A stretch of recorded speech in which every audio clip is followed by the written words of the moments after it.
Bonjour et bienvenue sur La Buvette. C'est le podcast qui fait du bien et c'est le podcast où l'on parle de vous.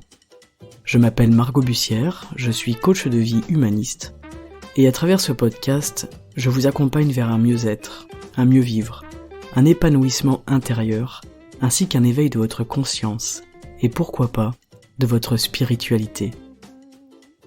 Je vous remercie d'être là aujourd'hui et je vous souhaite une excellente écoute.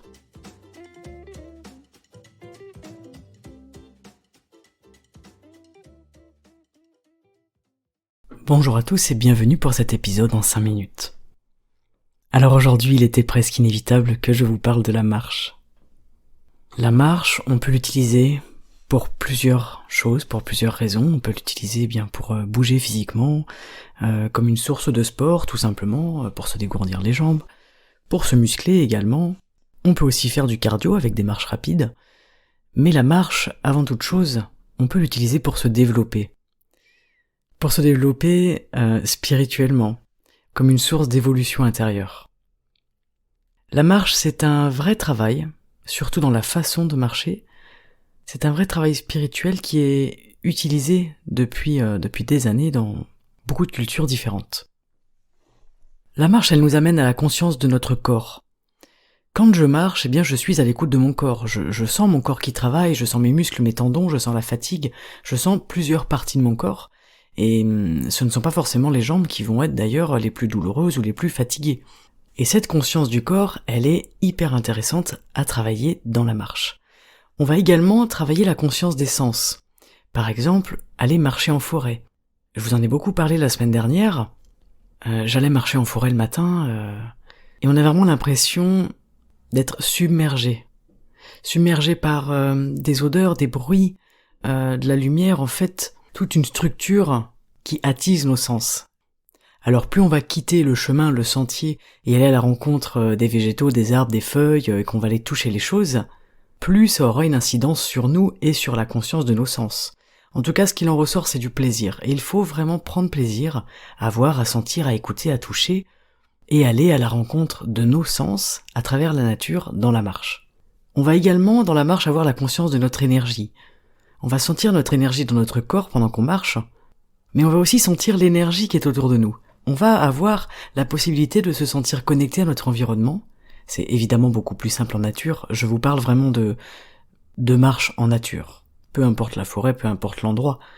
Et ça peut aussi être des marches au bord de l'eau.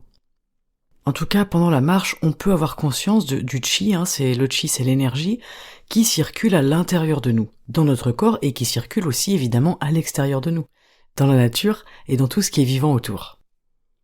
La marche va aussi nous apporter la conscience de notre état mental et de notre état émotionnel. La marche, elle va mettre en lumière ces états intérieurs. Et on va essayer d'aller les voir. Parce que l'intérêt de s'occuper de ça pendant qu'on marche, c'est que ça va les transformer. Notre conscience, la conscience de notre état mental et de notre état émotionnel, va venir transformer ces états-là, justement. La marche, elle a vraiment une capacité de transformation. On est dans le mouvement, on est dans la transformation, ne l'oublions pas. Mais on ne fait pas n'importe comment, c'est vraiment aussi une question de conscience. Plus on est conscient, plus on prend du plaisir, plus on a conscience de ce qui se passe, et plus ce sera transformateur. Si on fait 1h30 de marche en regardant son téléphone, ça ne fonctionne pas. Il faut essayer d'être le plus inscrit dans le présent, et le plus ancré dans le présent et dans le lieu où vous êtes. Et de prendre conscience de qu'est-ce qui est autour de vous dans ce lieu-là. Ça me fait penser à quelque chose pour ceux qui comptent leurs pas en marchant. C'est un grand indicateur de stress. Donc plus on est stressé, plus on aura tendance à compter nos pas en marchant, ou les marches d'escalier. Mais quand on sort du sentier battu, quand on est dans une forêt, eh ben on finit naturellement par plus compter nos pas, donc c'est pas mal. C'est intéressant aussi de voir qu'en changeant de chemin, en sortant parfois des sentiers, ça va changer notre état mental et notre état émotionnel sur l'instant, et ça le changera aussi sur le long terme.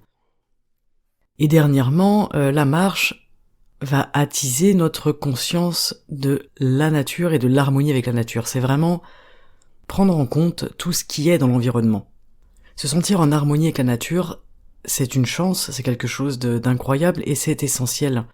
Pour sentir l'harmonie avec la nature, c'est plus facile d'être seul. De ne pas être avec quelqu'un avec qui on discute, parce que du coup on n'est plus là, lorsqu'on discute avec quelqu'un dans une marche. Donc, ou d'être seul ou d'être avec quelqu'un, eh bien, qui ne nous parle pas. C'est aussi tout à fait possible. Se retrouver seul en pleine nature comme ça, sortir un petit peu des sentiers battus et se connecter à la nature, sentir cette harmonie, ce sera aussi un bienfait supplémentaire. Voilà pour ce petit épisode sur la marche, hein. Vous savez que j'adore marcher, j'adore la marche en nature, surtout en forêt. Et j'aime beaucoup marcher seul aussi. Et toute cette semaine, j'ai pensé à ça et je me suis dit, j'ai aussi envie de vous expliquer pourquoi je fais ça, qu'est-ce que c'est derrière qui est intéressant, et que tout le monde peut le faire, tout le monde peut y aller, un week-end, un dimanche, un matin, un après-midi, un soir, d'aller se promener, de vraiment rentrer dans la nature et d'aller travailler sur la conscience de la nature, la conscience de notre état mental et émotionnel, la conscience de notre énergie, la conscience de nos sens et la conscience de notre corps. N'oubliez pas, La Buvette, c'est un podcast de conscience. Voilà, je vous souhaite une très très bonne journée. N'hésitez pas à aller marcher, en plus le temps s'y prête très fortement. Je vous donne rendez-vous samedi pour un nouvel épisode, et en attendant, prenez soin de vous comme toujours. Ciao.